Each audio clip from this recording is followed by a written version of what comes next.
भारत में बनी जिस कोरोना वैक्सीन पर हर हिंदुस्तानी को गौरव होना चाहिए था, इन गौर परिवारवादियों को भी गौरव होना चाहिए था।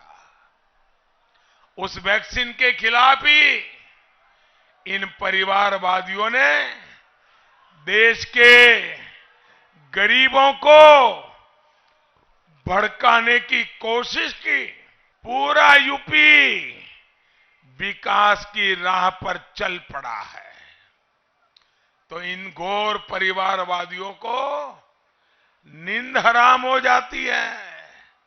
उनको बुरा लगता है कि पूर्वांचल कैसे आगे बढ़ रहा है। बीते 2 सालों से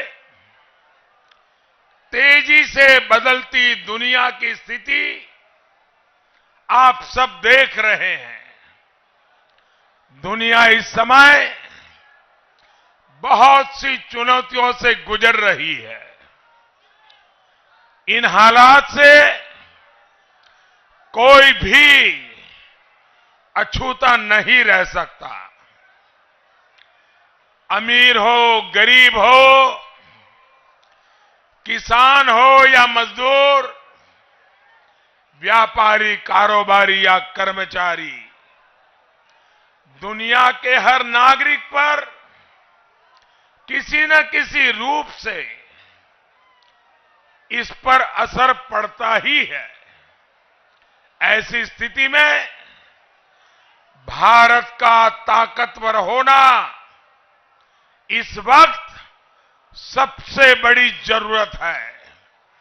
साथियों, आप मुझे बताइए, भारत ताकतवर होना चाहिए कि नहीं होना चाहिए? भारत मजबूत होना चाहिए कि नहीं होना चाहिए?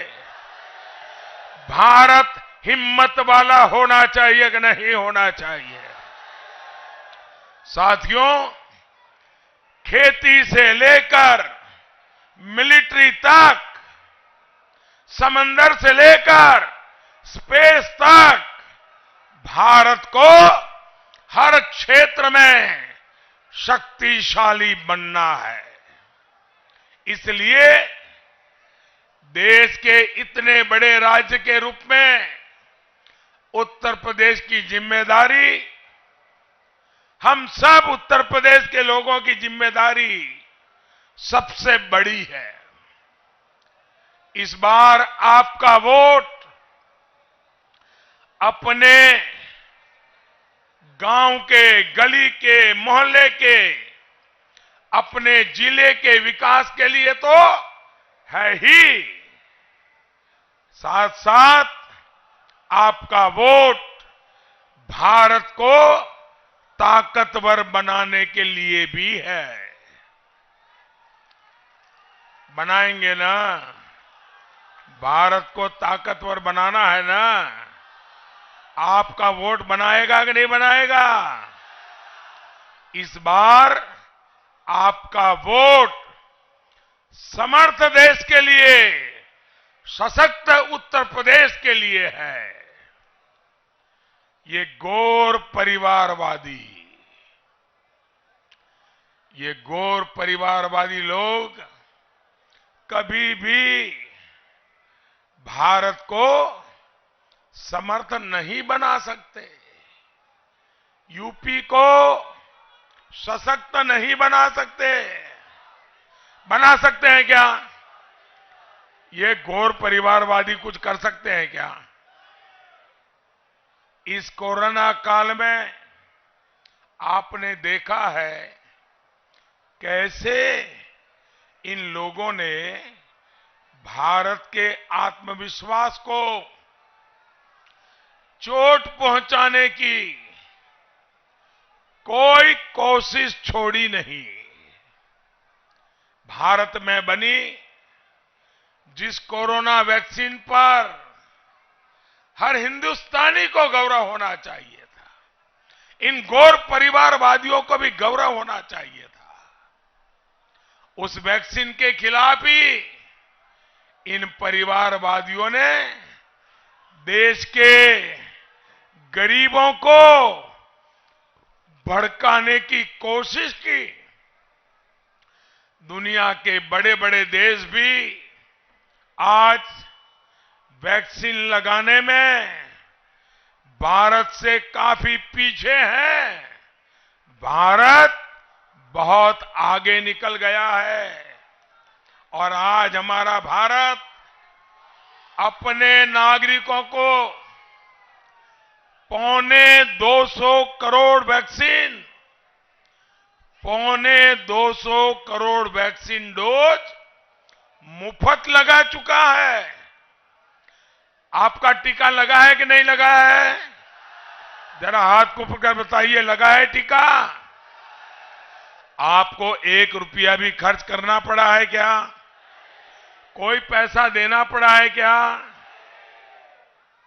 भाइयों बहनों, यही आत्मनिर्भर भारत की ताकत है, शक्तिशाली भारत की ताकत है। लेकिन ये गौर परिवारवादी अपने स्वार्थों की वजह से भारत को ताकतवर देखना नहीं चाहते हैं, कुछ न कुछ रोड़े अटकाते रहते हैं। इसलिए इस चुनाव में एक बार फिर इन्हें हराना है। हराओगे? फिर से उनके महल में वापस भेजोगे? हर सीट पर पटकनी देनी है? देंगे क्या? कोई सीट उनके पास जानी नहीं चाहिए। करोगे ना? चाहे बीजेपी हो या निषाद पार्टी या अपना दल, हर कोई जीत करके आना चाहिए। करोगे ना? भारत के आत्मविश्वास पर, हमारी आत्मनिर्भरता पर हमला करने वालों को उत्तर प्रदेश कभी भी माफ नहीं करता। दोस्तों, ये जो हम कहते हैं ना माफ नहीं करता, इसका कड़ा संदेश आपको वोट देकर के देना है। देंगे ना? साथियों, महाराजगंज की इस उपजाऊ मिट्टी को ईश्वर ने खास वरदान दिया है, लेकिन गौर परिवारवादियों की सरकारों ने आपको विकास से जानबूझकर वंचित रखा है। इस क्षेत्र में उन्होंने कोई मूलभूत सुविधाएं, कोई इंफ्रास्ट्रक्चर नहीं बनने दिया। पूर्वांचल को सड़कों से वंचित रखा। इन लोगों की नीतियों की वजह से यहां की चीनी मिलें बंद हुई, किसानों की हालत बदतर होती गई। आज जब महाराजगंज, कुशीनगर और पूरा पूर्वांचल, पूरा यूपी विकास की राह पर चल पड़ा है, तो इन गौर परिवारवादियों को नींद हराम हो जाती है। उनको बुरा लगता है कि पूर्वांचल कैसे आगे बढ़ रहा है। पूर्वांचल को जात पात में उलझाकर ये गौर परिवारवादी खुद यूपी का विकास रोकना चाहते हैं। ऐसे लोगों से मेरे प्यारे भाइयों बहनों, मैं आज आपके पास यही कहने आया हूं कि इन गौर परिवारवादियों से सावधान रहना है। सावधान रहेंगे, सावधान रहेंगे, औरों को भी सावधान करेंगे, एक एक को जगाएंगे, मेरी बात पहुंचाएंगे।